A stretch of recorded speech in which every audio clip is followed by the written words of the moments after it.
maa ngi sant yàlla di julli si yonent bi Muhammad sallallahu alayhi wa sallam di ñëw tey fii tey gis ngeen ko ñu montre ñu won leen tey film bu ñu leen defal pour won leen liggéey bi fu mu toll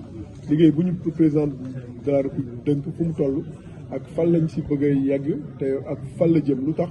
ñuy liggéey yu bëri yoo xam ne mosul am Sénégal ñu jël liggéey yëpp jox ko AIBD mais liggéey bi si ñetti at yi président bëgg mu pare parce que dañu nekk ak ay yeneen di jongante ak yeneen dëkk yoo xam ne ñun lu ñu bëgg loolu lañu bëgg moo tax ñun président bi laaj ñu gën a farlu si gën si gaaw loolu moo tax dafa amoon solo trop ñu ñëw tey weccoo xalaat ak journaliste yi wan leen film bi boo xam ne dinañ ko wane dinañ ko yóbbu si télé itam pour Sénégal yëpp gisan ko seen bopp parce que ñun liggéeyu Sénégal lañu yor donc c'est important que ñu wax sénégalais yëpp yoo xam ne ñooñu dënk liggéey bi fa lañ toll donc loolu moo tax tam tey tam ñu wax ni si liggéey bi lu ñu gën a jàpp mooy tey suñu aéroport boo xam ne mooy aéroport Blaise Diagne mooy suñu aéroport bu gën a mag bu gën a rëy tey nii suñu lu ñu njëkk loo xam ne ñu ngi siy sant yàlla mooy tey Sénégal moomal na ko boppam avant dafa leboon pour jógee ko mi ngi doon fay suba ñun moomuñu ko tey ñun ñoo ko moomal suñu bopp tey ñun amuñu kenn ku ñuy yoreel dërëm si suñu aéroport loolu rek muy nekk lu am solo pour su fu ñu bëgg a jëm donc loolu te bor boo xam ne dafa waroon dem ba 2029 tey suñu ministre des finances et du budget ak AIBD ñu xool ñu kii ak kattanu président de la République bu ñu pousse ñu mën a def loolu tey loolu dafa am solo trop ñaareel bi mooy gis ngeen ko métier académie tam pour suñu doom yi mën a jàng fii jàng nekk pilote jàng nekk ingénieur aéronautique defar roplaan yi di leen di réparer yooyu yëpp mën nañu ko def fii Thiès te fii nag ñetti weer octobre dinañu commencer recevoir fukk ak juróom-ñaari avion roplaan yoo xam ne AIBD jënd na ko pour que mu jagleel ko école boobu pour ñu mën a def jàngee ni ñuy dawalee avion ni ñuy defaree avion ni ñu koy def donc loolu tam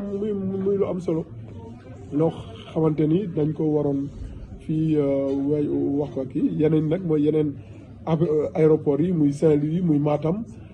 muy Kolda yoo xamante ni gis ngeen Saint-Louis travaux yi pare na ñu ngi koy defar pour ñu commencer